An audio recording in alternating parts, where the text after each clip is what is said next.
You know that moment when you're around someone and it feels like the air gets heavier? You're not imagining it. Whether it's the passive-aggressive comments, the guilt trips, or the subtle manipulation, toxic people have a way of draining your energy and clouding your clarity. But here's the truth. You can't always remove toxic people immediately, especially if they're coworkers, family, or people in your circle. That's where I'm going to feel. What you can dog is learn how to protect your peace without playing their game. Today, I want to talk about the smartest way to deal with toxic people, not by reacting, not by stooping to their level, but by stepping into your power with clarity, boundaries, and calm confidence. That's where I'm going to feel, because the goal isn't to fight them. The goal is to stop them from having power over you. Let's talk about how to do that. Intentionally, respectfully, and without losing your mind in the process. We often mistake kindness for tolerance, and in that gap, we allow toxic people to take root in our lives. The first and smartest way to deal with them isn't confrontation. It's recognition, not just of who they are, but how they behave. See, toxic people often don't walk around with labels. They wear masks, they blend in, they charm, they flatter, they guilt, they twist. They can be coworkers, partners, even family, but underneath the surface, their patterns reveal everything. Patterns don't lie. People do. When someone consistently plays the victim, flips the blame, creates confusion, or thrives in chaos, that's not a personality quirk. That's a behavioral pattern. That's where I'm going to feel. And patterns are your first defense. They tell you who someone is far more accurately than their words ever will. That's why the smartest way to deal with toxic people begins not with reacting, but observing. Observation isn't passive, it's strategic. When you slow down and pay attention, you start to see the same moves over and over, the guilt trips, the gaslighting, the triangulation, the backhanded compliments. Once you see the pattern, you can't unsee it. I'm going to feel the moment you recognize the pattern, you start to attack emotionally. And that's key. Toxic people thrive on emotional entanglement. They need you confused, unsure. That's where I'm going to feel constantly questioning your own reality. But when you see the behavior as a script, not a surprise, you stop getting pulled into the performance. You stop personalizing their behavior. You stop asking, why are they doing this to me? And start saying, this is what they do. That shift changes everything. You regain clarity. You stop playing defense. Where I'm going to feel, recognition also helps you set expectations. When you identify the behavioral pattern, you stop expecting things they've never shown the capacity to give, like accountability, empathy, or consistency. And the truth is, expectations can be silent killers of peace. We suffer not just because of what people do. That's where I'm going to feel, but because we keep expecting them to be someone they're not. That's why the smartest approach isn't to wait for them to change. It's to update your understanding. If someone has shown you 10 times who they are, believe it the first 11. This isn't about labeling people as bad or evil. It's about being honest. That's where I'm going to feel. Honest what you've seen. Honest with how their behavior makes you feel. Because recognition isn't just about them. It's about you. That's where I'm going to feel. It's about validating your own experience. If you constantly feel drained, anxious, second-guessing yourself around a person, that's data.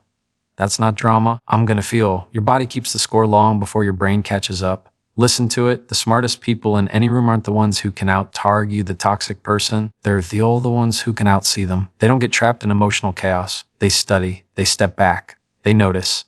And then they act strategically. I'm going to feel. When you recognize a toxic pattern, you give yourself the power to respond, not react.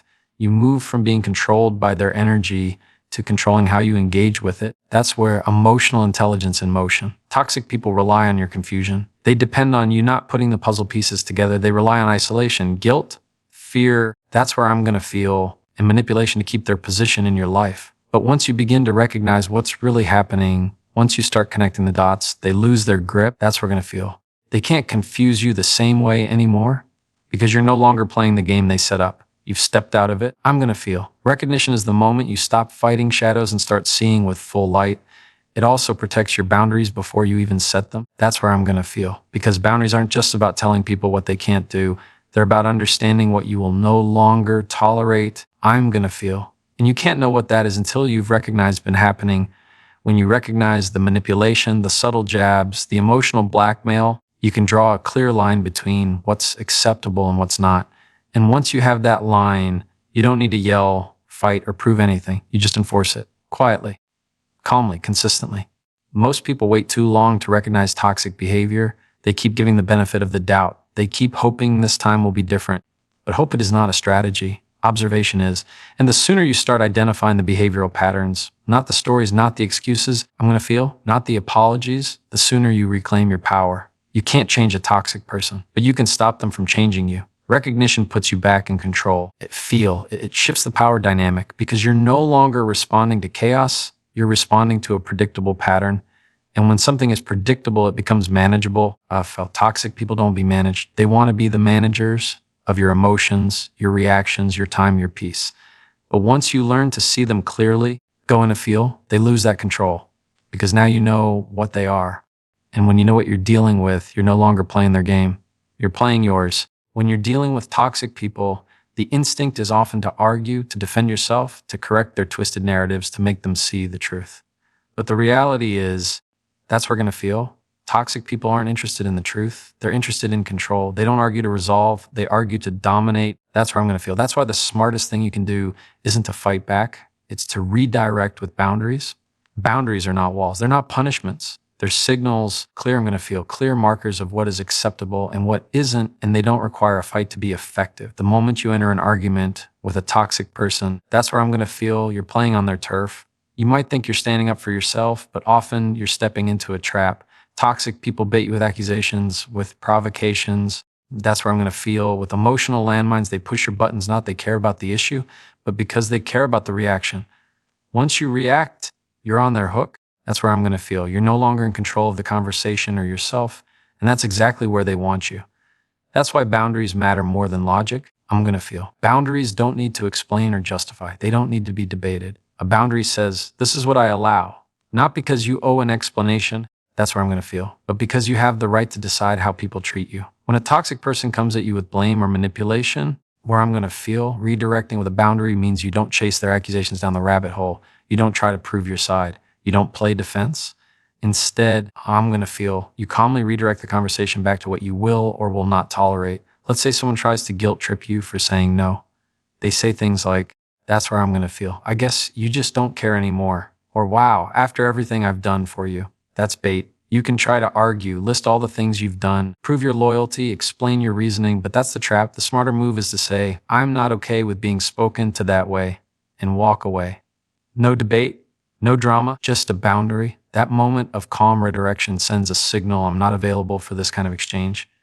Toxic people hate that because it exposes how much of their power relied on your emotional response. It shows them they can't pull you into chaos anymore. But more importantly, that's where I'm going to feel. It shows you that you're not obligated to defend yourself just because someone is loud, manipulative, or offended. That's the freedom boundaries bring. That's where I'm going to feel. They shift the dynamic from reacting to choosing, from being cornered to being centered. It's not about being cold. It's about being clear.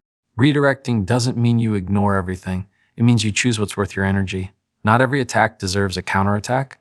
Not every jab needs a response. Sometimes that's where the smartest thing to say is nothing. Or to say something once, then stop repeating yourself. Toxic people love repetition because it wears you down.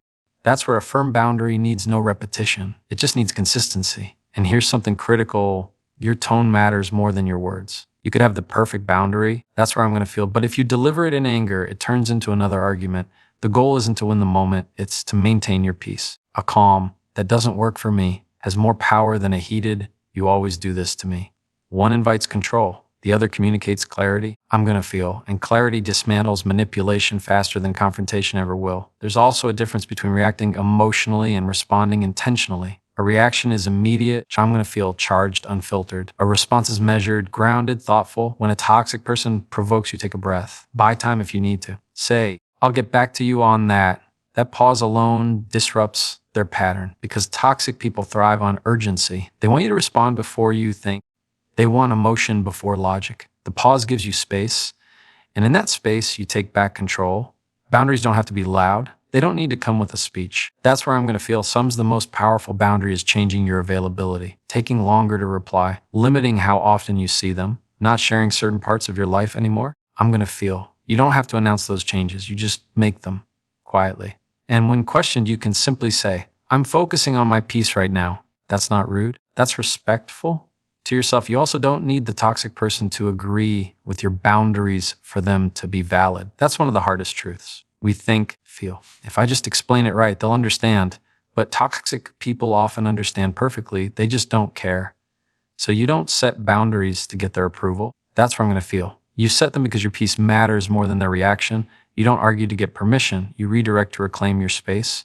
And if they accuse you of being selfish, distant, dramatic, cold. That's also part of the pattern. Those labels are designed to pull you back in. But here's the key: being misunderstood by a toxic person is not a problem. That's where I'm going to feel. It's proof that your boundary is working. They can't control what they no longer have access to. That discomfort they feel, that pushback, that's their loss of control. That's where I'm going to feel, not your failure to explain. You don't need to match their energy. You don't need to win the argument. You just need to stay grounded, speak once, and enforce your boundary like it's non-negotiable. Because it is. Not with anger, not with fear, but with quiet, firm resolve. Toxic people want to drag you into chaos. Redirection says, I'm not available for chaos today. And that single shift can change everything. That's where I'm going to feel. Silence is often misunderstood. We live in a world that teaches us to speak up, defend ourselves, make our point clear, and never back down from a confrontation. That's where I'm going to feel. But when it comes to dealing with toxic people, silence is not weakness, it's power. It's not avoidance, it's intention. Toxic people feed on reaction. I'm going to feel. They thrive on the energy you give when you try to correct them, explain yourself, or argue back. The more words you give them, the more fuel they have, and that's exactly what they want. Your silence disrupts that cycle. It cuts the supply line to their need for drama, chaos, and control. That's where I'm going to feel. Silence doesn't mean you're ignoring the issue. It means you've chosen not to participate in the performance, because that's what it often becomes with toxic individuals.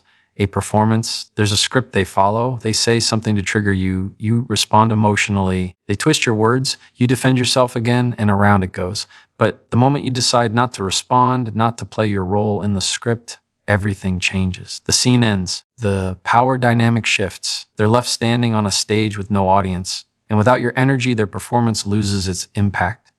This kind of silence isn't passive. It's a conscious decision. It requires discipline and emotional control. It means you're no longer reacting to every provocation. I'm going to feel. You're no longer available to every insult, every guilt trip, every manipulative tactic. And that's not because you're weak. It's because you're focused. You know that not every battle deserves your voice. Some situations are best handled by saying less, not more. Because toxic people often twist your words, use them against you. That's where I'm reinterpret them to suit their narrative. Silence leaves no ammunition behind. It creates a boundary without saying a word. In the presence of toxic behavior, silence says, I'm going to feel. I'm not engaging on your terms. It sends a clear signal that your peace isn't up for negotiation. Going to feel that you won't be baited into an emotional reaction just because someone else is desperate for control. Silence keeps you grounded. It gives you space to think, space to breathe. That's where I'm going to feel. Space to decide how you want to move, not how they want you to move. Because toxic people don't just want your attention. They want your direction. I'm going to feel they want to lead your reactions, steer your mood, control your focus. But silence breaks that grip. Think about how many times you've regretted what you said in the heat of a moment. I'm going to feel. Now think about how many times you regretted staying quiet.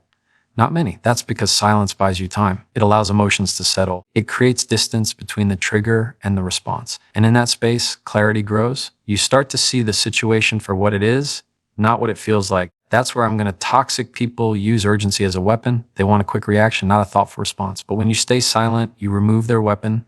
You choose the tempo. You slow everything down. There's also a kind of silence that isn't just absence of words. It's the absence of emotional availability. You can be in the same room as someone. I'm going to feel, even have a conversation with them and still be silent on a deeper level. You're not giving away your inner peace. You're not emotionally engaging.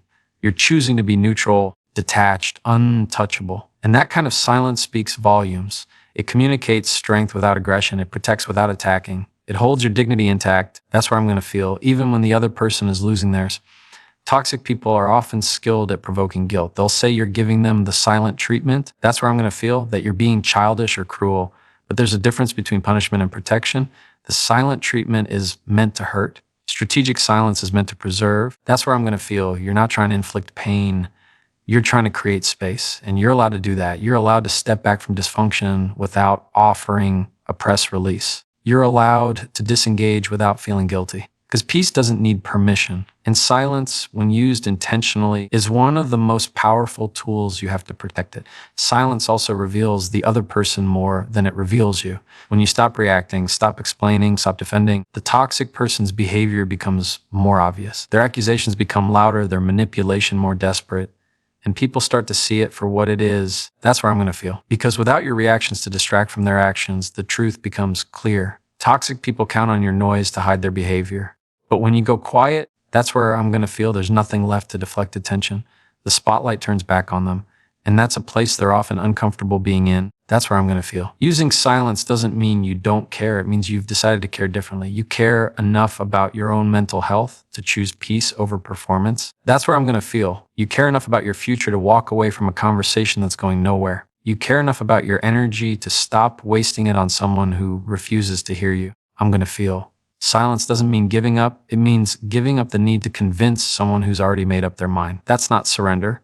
That's self-respect. That's where I'm going to feel. There's also wisdom in knowing when to speak and when to stay silent. When a toxic person is pushing for a reaction, silence is your resistance. When they're twisting the truth, silence is your refusal to participate.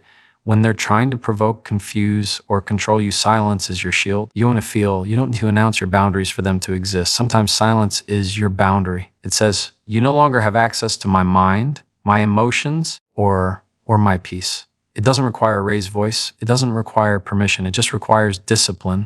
Toxic people are emotional puppeteers. They know exactly which strings to pull to get a reaction out of you, whether it's guilt, fear, anger, or shame. That's where I'm going to feel. They thrive when you lose control because your reaction gives them power. The smartest response is not to mirror their chaos, but to master your own emotions.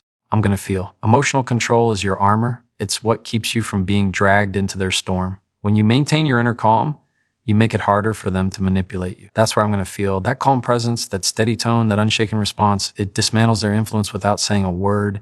Toxic people want you rattled. They want you defensive, confused. That's where I'm going to feel. And off balance. That's when you're most vulnerable. That's when they slip in their narratives, their guilt trips, their passive-aggressive comments. If they can get under your skin, they've won half the battle. But when you hold your ground emotionally, when you stay centered even while they're trying to push every button you have, you take that power away. You don't play their game. That's where I'm going to feel. You don't rise to their bait. You stay rooted. And in that rootedness, you become untouchable. Emotional control doesn't mean you suppress how you feel. I'm going to feel. It means you don't let how you feel dictate how you act. You can feel angry and still respond with clarity. You can feel hurt and still respond with boundaries. To feel, the key is not letting the emotion run the conversation. Toxic people often escalate because they expect escalation in return. They expect you to match their intensity. That's where I'm going to feel. But when you don't, when your response is calm, direct, and measured, it throws them off. It exposes how much their strategy depends on your emotional reaction. That's where I'm going to feel. Sometimes they'll even try harder when you stay calm. They might accuse you of being cold or uncaring, trying to poke a hole in your emotional composure. That's where I'm going to feel. But that's part of the test. They want to break through your calm because once they do, they feel like they've regained control. I'm going to feel. Emotional control is not about being robotic. It's about being intentional. You can still be firm. You can still be honest, but your energy doesn't have to match theirs. In fact, the smarter move is to lower the heat of the interaction instead of adding to the fire. One of the best ways to practice emotional control is through intentional breathing and pause. That simple act of taking a breath before responding, of giving yourself 3 seconds to think, can completely change the trajectory of a conversation. Toxic people hate pauses. They hate silence. They hate delays. Because that's where their power starts to fade. They rely on your immediate reaction to maintain momentum. But if you pause, that's where I'm going to feel. If you ground yourself, you shift that momentum in your favor. You give yourself space to choose the best response instead of the first one. That's where I'm going to feel. It's also important to detach your identity from their words. Toxic people love to attack you. They'll call you selfish, dramatic, too sensitive, not enough this. I'm going to feel. Too much that. Their goal is to trigger insecurity. But emotional control means recognizing that what they say isn't a reflection of you. It's a reflection of them. I'm going to feel. When you believe their words, you give them control. But when you see through their words, you hold on to your power. You stop asking, why would they say that? And start saying, I'm going to feel. That's about them, not me. Control also comes from knowing your triggers. Toxic people often find those weak spots and press on them. Maybe it's your need to be liked. That's where I'm going to feel. Your fear of being misunderstood, desire to keep the peace. When you know what triggers you, you stop being surprised by your reactions. You start preparing for them. Feel. You start building internal boundaries, not just external ones. You create a mental script, a reminder to stay calm, a strategy to self-soothe in the moment. That preparation makes all the difference when the interaction starts to spiral. Another layer of emotional control is staying factual instead of emotional. Toxic people love drama. I'm going to feel. They thrive in emotional storytelling. But if you stay with facts, with clear language, with specific boundaries, you reduce their room to twist things. Saying, I'm going to feel. I'm not okay with being spoken to like that is more effective than saying, you always talk to me like I'm nothing. One invites clarity. The other invites defensiveness. I'm going to feel. When you stay rooted in facts and limits, you guide the conversation away from chaos and toward accountability, even if they don't want to go there. That's where I'm going to feel. Toxic people often rely on making you feel like the unstable one. They'll provoke you, then point at your reaction as proof that you rehab the problem. Emotional control flips that. That's where I'm going to feel. It takes away their ability to gaslight you because you no longer hand them evidence they can twist. They can't say you're overreacting if you don't react, and they can't say you're being dramatic if you stay composed. And even if they still try to label you, those labels don't stick because you've removed the behavior they usually latch onto. Holding your emotional center in toxic situations is a form of self-respect. It says, I'm going to feel. You can't drag me into a version of myself I don't want to be. It's not about being perfect. It's about being aware. Aware that every time you hold back from reacting, you're choosing strength. Every time you speak with control instead of volume, you're setting a standard. Every time you stay grounded while they spin out, you're showing that your peace isn't negotiable. Your time is not just a resource. It's a reflection of your energy, your priorities, your values. Toxic people don't just waste your time, they drain it. Slowly, subtly, I'm going to feel, and often without you even realizing it, they show up with urgent problems, constant drama, endless emotional needs, and they make you feel like it's your responsibility to fix, help, explain, or be available. But the truth is, the smartest way to deal with toxic people is to treat your time like currency, valuable, limited, and not for everyone to spend. I'm going to feel. Every minute you spend in a draining conversation, every hour you invest trying to decode someone's manipulation, every evening lost to emotional exhaustion, it's a withdrawal. And the most dangerous part is that toxic people often don't take your time in obvious ways. They take it by making you second guess yourself. That's where I'm going to feel. They take it by forcing you to replay arguments in your head. They take it by keeping you in emotional limbo, wondering what you did wrong, what you should have said. That's where I'm going to feel. How to keep the peace next time, that's still energy. And once it's gone, you don't get it back. Protecting your time doesn't have to be loud. That's where I'm going to feel. It doesn't need to come with confrontation. It starts with small, deliberate choices. Not picking up the phone every time they call. I'm going to feel. Not replying immediately to every guilt-filled message. Not allowing their emergency to become your crisis. When you begin to create space between their urgency and your response, you start reclaiming your time. You send the message that your life doesn't revolve around their chaos, that you are not on call for dysfunction, that your schedule isn't open for manipulation. Toxic people often test boundaries with small requests, a favor here, a question there, a sudden need that only you can fix. And if you say no, they make you feel guilty. They frame it as you being cold, selfish, or unreliable. But protecting your time means understanding that every eyes to them is a no to yourself, no to your peace, no to your priorities. I'm going to feel no to the people who actually deserve your time. And sometimes the most powerful thing you can do is pause and ask, is this truly my responsibility? Or have I just been conditioned to believe it is? There's also a myth that setting time boundaries means you have to explain yourself, but you don't. I'm going to feel. You don't owe anyone a breakdown of your calendar. You don't have to justify why you're unavailable. I'm not free right now is a complete sentence. I won't be able to do that. Toxic people often try to corner you with questions like, why not? Or can't you just make a little time? But the smartest response is to stay firm, polite, and brief. The more you explain, I'm going to feel, the more room they have to twist your words and break through your boundary. It's important to remember that toxic people don't always take your time directly. It's where I'm going to feel. Sometimes they take it indirectly by making you feel responsible for their emotions. If they're upset, you're expected to fix it. If they're unhappy, that's where I'm going to feel. It's your job to comfort them. That emotional labor takes time. It takes mental space, and it adds up. You start planning your day around how to avoid triggering them. That's where I'm going to feel. You spend hours rehearsing conversations in your head. You carry their weight as if it's your own, but it's not. And you're allowed to put it down. That's where I'm going to feel. Creating limits around your time isn't about cutting people off. It's about making conscious choices. Choosing who gets the best of you instead of what's left of you. That's when I feel. Choosing to spend your time where you feel respected, valued, and at peace. Choosing to say, I don't have space for this right now, and not feeling guilty about it. That's where I'm going to feel, because guilt is one of the tools toxic people use to keep your schedule open for them. But guilt is not a compass. It's not an indicator of what's right. That's where I'm going to feel. Sometimes it's just a residue of past conditioning that no longer serves you. You also have to audit your calendar the same way you'd audit your finances. Where is your time going? That's where I'm going to. Who's taking up space in your life without offering anything in return? What conversations leave you energized versus what conversations leave you drained? That's where I'm going to feel. When you start viewing time as emotional currency, you begin to spend it differently. You stop investing in emotional debt. You stop overpaying for relationships that give you nothing but stress, and you start budgeting your time in a way that protects your mental and emotional well-being. Sometimes that's where I'm going to feel. Toxic people will accuse you of changing when you begin to protect your time. They'll say you're distant, unavailable, or no longer supportive. But what they're really saying is, that's where I'm going to feel. You're no longer letting me misuse your time. And that's okay. Their discomfort is not your problem to solve, because growth often looks like distance to those who only benefited from your lack of boundaries. And if they walk away because you started valuing your time, then the boundary worked. That's where I'm going to feel. Protecting your time also means protecting your recovery. After a toxic interaction, give yourself space. Don't jump back into work. Don't immediately return to normal. I'm going to feel. Give yourself room to breathe, reset, and refill. That recovery time is sacred. It's how you avoid burnout. It's how you stay grounded. Because time isn't just about minutes and hours. It's about attention, energy, focus, and presence. That's where I'm going to feel. And those are things you should never give to someone who continually disrespects them. There's a moment in every relationship with a toxic person when clarity arrives. Sometimes it shows up as exhaustion, sometimes as a quiet realization, sometimes as a final straw you'd even know you had. And in that moment, you understand that distance isn't about punishment, resentment, or revenge. It's about preservation. That's where I'm going to feel.